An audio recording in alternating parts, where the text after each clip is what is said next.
Niger Delta Mangrove Forest, Nigeria. The Niger Delta Mangrove Forest in Nigeria is Africa's largest mangrove ecosystem and the third largest globally, covering about 6,000 square kilometers. This vast forest supports rich biodiversity, including fish, crabs, mollusks, and endangered species like the West African manatee and pygmy hippopotamus. The mangroves serve as nurseries for marine life, underpinning local fisheries that are crucial for food and income for millions. The dense root systems stabilize the soil, acting as natural defenses against coastal erosion and flooding. They also filter pollutants, improving water quality and enhancing the health of the entire ecosystem.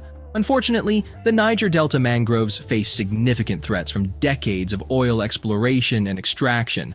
Oil spills have devastated large areas, poisoning water and soil, and harming both wildlife and local communities. Deforestation for agriculture and urban development adds to the pressure on this fragile environment.